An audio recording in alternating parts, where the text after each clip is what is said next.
I hope you are hungry. Today we are revealing recipes you can prepare at home as we venture into the culinary wonders of anime cuisine from the series Delicious in Dungeon, also known as Dungeon Meshi. A group of adventurers delves into a mysterious dungeon to rescue a party member, but the biggest threat they face isn't the dungeon's monsters, it's hunger. To survive, they cook up meals using whatever ingredients they can find, from plants to monsters, making mouth-watering meals from the most questionable fantasy ingredients you can imagine. Our first dish is giant scorpion and mushroom hot pot. Just imagine a huge scorpion and a walking mushroom meeting in a hot pot.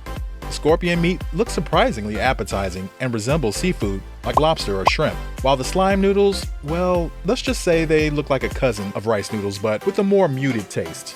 Dungeon pro tip: the giant scorpion is a low-level dungeon creature dangerous due to its venom, but once you remove the poisonous parts, it's quite a delicacy. And the walking mushroom? It's literally a mushroom that strolls around, making it easier to catch than you think.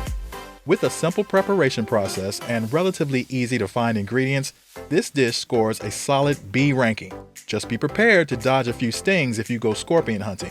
But for a safer alternative, this is essentially a classic hot pot, but I doubt you will find walking mushrooms, so shiitake will work, and I recommend lobster or prawns as a substitute for scorpion. The next dish is a go-to for vegetarian adventurers: the man-eating plant fruit tart. This one looks like a thick, savory pizza topped with bright and shiny fruits, but don't be fooled by its beauty. These fruits are crunchy and clash with the tart's soft base, creating a texture battle in your mouth. There are many types of man-eating plants, and the fruits of these carnivorous botanicals bear a striking resemblance to bell pepper and cherry tomatoes, which make great substitutions for making this dish in real life. Preheat your oven to 350 degrees Fahrenheit. Prepare the salty and savory tart base by combining flour, salt, and herbs of your choice. Mash the fruit and press that mixture into a tart pan to form the crust. Pour scorpion broth or vegetable or chicken stock on top of the tart shell, arranging the fruits on top. Bake the tart in the preheated oven for 25 to 30 minutes or until the crust is golden brown. Allow the tart to cool before slicing and serving. Dungeon pro tip: the man-eating plant is a hostile flora that can plant seeds in your skin. Harvesting its fruits is as dangerous as it sounds, but the result is a unique blend of sweet and savory flavors. Despite its intriguing appearance, the preparation hassle and clashing textures land this dish a C ranking. Proceed with caution and enjoy. Speaking of caution, let's talk about the mandrake and basilisk omelet. This dish is a classic blend of eggs and chicken, with a twist of using a giant mythical chicken known as a basilisk. The mandrake adds a slight bitter aftertaste, but overall, it's a simple yet delicious meal. Fantasy creature fact: the basilisk is a fearsome creature, part chicken and part snake. The mandrake, on the other hand, is a root that screams when pulled from the ground. Ear protection is advised while harvesting. Despite the challenges in gathering ingredients, this dish is an easy S. It's hard to go wrong with a well-cooked omelet, even if the chicken could petrify you. If statue cosplay isn't your thing, then use classic chicken eggs in place of basilisk eggs, and in place of mandrake, a mixture of shredded potato and onion. Mandrake, much like other real-world root vegetables, is very versatile. For example, up next is the mandrake and big bat kakiyaki. Fried foods are usually a hit, but there's something unsettling about deep-fried bat. The mandrake's bitterness and the bat's dubious origin make this a less appealing choice. Dungeon pro tip: the big bat is exactly what it sounds like, a giant bat. While frying it might sound easy, there's always the risk of it absorbing too much oil or being undercooked. With all these factors considered, this dish scores a D ranking. Maybe stick to more traditional fried foods if you value your taste buds, and substitute the bat for ground beef, onion, and potato.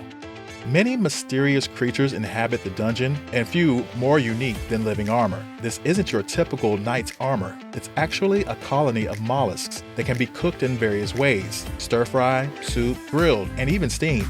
Imagine you're deep in a dungeon, and out steps a living armor. Most would run, but not you, because you know how to turn that menacing armor into a mouth-watering stir-fry. Start by separating the pieces of the living armor. Pro tip: go for the gaps in between the armor shells. This technique works for clams and oysters, but be careful opening the shells. Calamari is also a great substitute, and you won't have to worry about shells. Once you have separated the pieces, it's time to get cooking. Dice up the mollusk meat into bite-sized pieces, and be sure to avoid the helmet if possible. It can seal in a musty flavor. Heat the sesame oil in a large pan or wok. Toss in the garlic, onion, and ginger, sauteing till fragrant. Next, add in the diced mollusk meat. Stir fry until it starts to brown and releases a savory aroma. Pour in the soy sauce and sprinkle in the red pepper flakes. Stir well to combine, and add in the sliced bell pepper, continuing to stir fry until they're tender but still crisp. Season with salt and pepper to taste and serve hot with a side of rice or noodles for a complete Dungeon Delight meal. Monster lore. Living armor, a colony of mollusks, and was once thought to be magically animated armor. But in fact, the armor is the shell that grows to mimic armor, and is just as durable. It's theorized that two living armor holding hands are mating. Despite the creativity and preparation and unique flavor reminiscent of calamari, but with juicier texture, the lingering taste of iron from the armor might be off-putting to some, and the potential moldiness earned this dish a B ranking. Adventurer's choice, but not for everyone. This next dish is much more approachable. On the healthier side, we have the fresh vegetable lunch from the Golem Garden. This dish includes stewed cabbage and turnip salad sourced from magical golems. Golems, known for their resilience and earthy composition, are not just guardians but also cultivators. Their bodies provide an ideal environment for nurturing vegetables, resulting in nutrient-rich produce perfect for hearty stews. Monster lore. Golems in this world are constructs that protect valuable resources, including these enhanced vegetables that taste better than your average produce. In a large pot, heat the olive oil over medium heat. Add the onion and garlic, saute until fragrant. Stir in chopped cabbage and carrots, cooking until slightly softened. Season with salt, pepper, thyme, rosemary, and paprika. Pour in the vegetable broth and diced tomatoes, bringing it to a simmer. Cover and let cook for about 20 minutes until the vegetables are tender. Add the cooked white beans, stir well to combine, adjust seasoning as needed. Serve hot, garnish with fresh parsley, and enjoy that hearty Golem Field Fresh stewed cabbage, a culinary marvel that brings out the best flavors of Golem tended vegetables in a comforting stew. Creature fun fact. Golem, besides being great at guarding treasures, make surprisingly good gardeners. Their bodies, rich in nutrients, are like walking compost bins, perfect for growing the crunchiest cabbage around. It's a simple yet tasty meal, a solid choice for a healthier dungeon dining experience. S ranking. Are you ready to crawl even deeper into the dungeon? Then keep your eyes peeled for something truly special. Treasure bug snacks. These shiny, gem-like bugs are as visually appealing as they are delicious, with a creamy texture and a taste reminiscent of sardines mixed with butter. Creature fun fact. Treasure bugs are insects that resemble precious gems. They are rare and highly sought after, making them a delicacy in the dungeon. Despite the difficulty in obtaining these bugs, their unique flavor and appearance earn them an S ranking. Just don't think too hard about the fact that you're eating bugs. And if you're brave enough to snack on treasure bugs, then you should try this next recipe. Sorbet infused with exorcism herbs offers a refreshing and mystical dessert experience. Known for banishing spirits, these herbs lend a unique twist to the traditional sorbet. This bright, colorful treat is made with holy water, slime, and treasure bugs, creating a creamy, chilled, supernatural confection. The sorbet includes ghost essence, adding a mysterious and otherworldly flavor that's hard to describe. Holy water and treasure bugs also add to its unique taste. The difficulty in gathering ghost essence aside, this sweet treat gets an A ranking. It's a delightful dessert that's both refreshing and intriguing. Alright, adventurous cooks, get ready to create a sorbet that's as delightful as it is refreshing. Here's our real world take on the exorcism sorbet. Even without ghost or holy water, we can whip up something just as enchanting.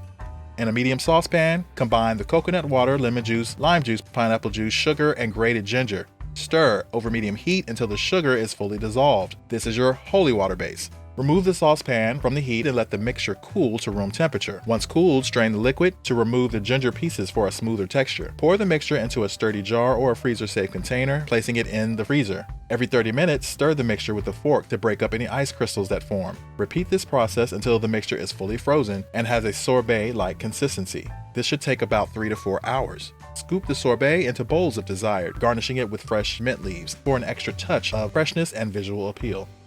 Hold on to your hats, adventurers, because we're about to tackle a dish that's as legendary as the beast it's made from: roasted red dragon.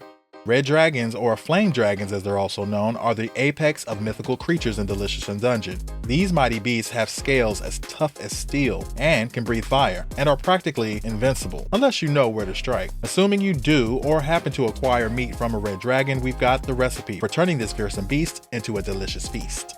If you're lucky enough to have a freshly slain red dragon, or, a beef brisket, start by trimming the meat to remove any excess fat. The meat is tough and chewy, but when cooked right, it has a rich taste and powerful aroma that's worth the effort. Place the dragon meat in a large dish and pour the wine over it. adding a generous amount of salt and pepper, and let it marinate for at least 2 hours, or overnight if you can wait that long. Preheat your oven to 350 degrees Fahrenheit. If you have access to Dragonfire, well, you're ahead of the game. For the rest of us, a hot oven will do the trick. Roll out your dough on a lightly floured dragon scale or baking tray, top with sliced onions and grated cheese. Drizzle with a bit of olive oil. Bake in the oven until the crust is golden and the cheese is bubbly. While the dough is baking, take your marinated dragon meat and place it on a baking rack or dragon scale in the oven. Roast for about 1.5 to 2 hours or until the meat is tender and juicy. Baste occasionally with the remaining marinade for extra flavor. While the meat is roasting, skin the top of the dragon's tail or beef tail and add it to a pot of boiling water with your favorite soup ingredients. Simmer until the meat is tender and the flavors meld together. Season to taste. And there you have it, adventurers. Roasted red dragon, a dish fit for a hero. Creature fun fact. Did you know red dragons can reach speeds of up to 37 miles per hour? They might not be the most agile, but you wouldn't want to be in their way when they're on the hunt. Luckily for us, this one's not going anywhere but onto our plates. S ranking, a legendary dish for legendary appetites. Next up, we've got something truly extraordinary for you. It's time to dive into something truly magical. Undine and grilled kelpie stew. Imagine needing to replenish your magic, but instead of chugging down some bland potion, you get to enjoy a hearty, savory stew. Kelpies are mythical water spirits resembling horses, and these mischievous aquatic equine are known for their strength and speed. When they're not trying to drown unsuspecting travelers, they actually make for a surprisingly delicious meal, with their meat so tender and moist. Undine are also powerful water spirits that contain vast amount of mana. This dish starts with the shank of a kelpie. Add in some tentacles, because what fantasy dish is complete without a bit of tentacle action, along with classic veggies like potatoes, carrots, and onions. Stir fry everything to perfection, then stew it all together in 2 liters of Undine. That's right, we're cooking with elemental water spirits here. Talk about a dish with some serious depth of flavor.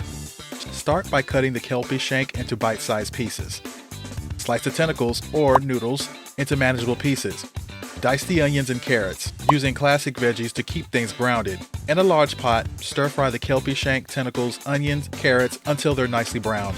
Add in Undine and let everything simmer together. Season with brown sauce and salt and pepper to taste. Dungeon pro tip: kelpies can be dangerous to catch due to their cunning nature, but their meat is said to be a delicacy, making it a sought-after ingredient. An S ranking. Let's face it, gathering these ingredients is a quest on its own, but the reward is worth it. Perfect for any adventurer needing a magical boost. We have saved the most exotic dish for last. Behold. Ever wonder what it would be like if a tomato and a lamb had a love child? Well, wonder no more. These curious plant-lamb hybrids start off like glossy peaches or tomatoes, but slice one open and you'll find a lamb fetus inside. Yep, you heard that right. Ripe baromets sprout from a central stalk with fern-like leaves, and their flesh tastes just like crab. Dungeon pro tip: baromets are harmless little critters, though they do attract a crowd, usually hungry carnivorous monsters. So if you're planning to forage for these tasty treats, better bring a friend with a sword to watch your six. Preheat the grill to medium-high heat. Season the lamb chops with salt and pepper. Grill the lamb chops for about 4 to 5 minutes per side or until they reach your desired level of doneness. In a saucepan, heat the wine over medium heat. Add the minced garlic and saute until fragrant. Dice the tomato or unripe baromet's fruit and add it to the saucepan. Cook the tomato or baromet's fruit until it softens and releases its juices. Add the baromet sprouts to the saucepan and cook until they are tender. Season the tomato sauce with salt and pepper to taste. Serve the grilled lamb chops, tomato sauce on top. Enjoy your delicious meal. Creature fun fact: the legend of the baromets was created after some Europeans heard stories about trees growing wool like sheep. It was cotton, a plant native from India. This exotic delicacy is inspired by a real-world dish. Balu, which originated in the Philippines and Vietnam, is an embryonic duck cooked and eaten still in its shell. Succulent taste of crab but with a hint of lamb? Weird? Absolutely. Delicious? You bet. These are easy to find if you know where to look, but those other pesky monsters can be a bit of a nuisance. Solid A ranking. This dish is not just food, it's a culinary adventure and a great conversation starter. From the bizarre to the mouth-watering, these dishes showcase the creativity and resourcefulness needed to survive in a dungeon. Which dish would you try first, and which are never going to be on your table? Let us know in the comments. Thanks for the thumbs up, and until next time, keep your wits sharp and your bellies full, adventurers.